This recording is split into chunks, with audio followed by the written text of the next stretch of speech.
We'll be reviewing the Golvo. If you reference your quick mobility screen, that is for patients that are in the max assist section.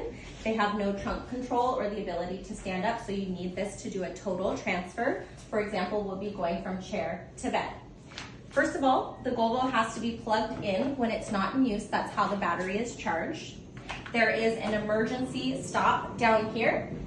And if it's pressed in and you unplug it and nothing's happening when you're trying to operate the device, verify that that has not been pressed in and just twist it to release.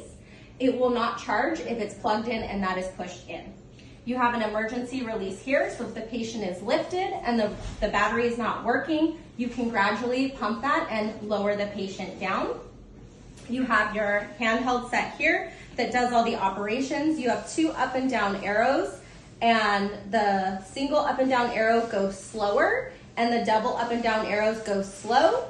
And then you have 2 buttons at the bottom that separate the base and bring it back together. This piece here is the lift arm. This is your attachment bar. It's got 2 points, 1, 2, and that's the attachment strap. To use this lift, you need to have a sling, and this is going to be an example of your seated sling. So the top part is for the patient's head. The bottom part is going to secure underneath their legs. The very bottom of the sling just lines up with the patient's tailbone, so when they're in a chair, you just have to make sure that gets to the seat. So you're going to take your sling, bring it all the way down to the seat, ask the patient to sit forward if they can, or get a second person to assist you. This always has to go underneath the patient's thigh, so starting at the knee, making sure you don't take the chair with you, and it's secured underneath their hip as well. Being mindful of your body positioning, so keeping your back straight versus bending over at your waist. Now, you're going to take your lift, you're going to bring it up to the patient. Always take the attachment and hand it. Never start lifting or lowering without this being in a caregiver's hand because you don't want it to hit the patient. You'll start by attaching the shoulder loops first.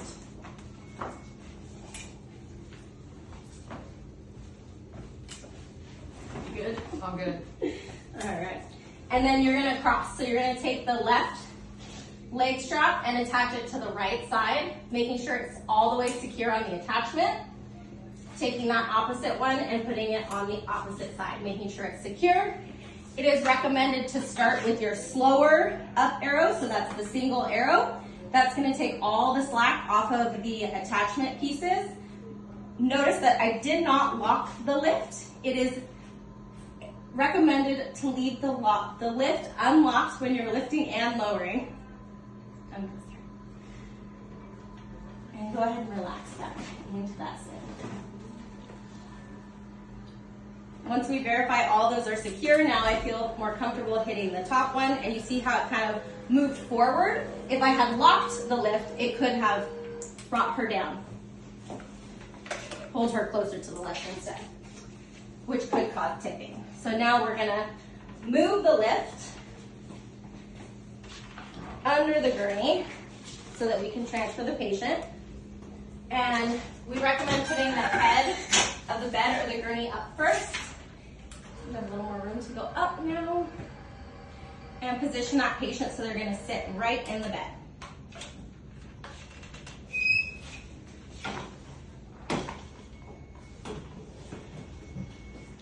All right. And leave it unlocked. And go ahead and lower her down using your remote. Being mindful that this does not make contact with your patient, so encouraging them to sit back, and again holding here as you're lowering down to make sure it doesn't hit that patient. Once you have enough slack on the sling, now you can take the loops off, just bringing it around and bringing the lift all the way out. Always press the down arrow until it stops going down. That's going to leave this lifting arm at its lowest lifting point. And always make sure you plug your lift in when you're done. The weight capacity for the Golvo is 400 pounds. You can also use the Golvo to get a patient off of the floor or out of a car. If you are using this to get the patient out of the car, This part of the lift arm never goes inside the car, so only the strap goes inside the car.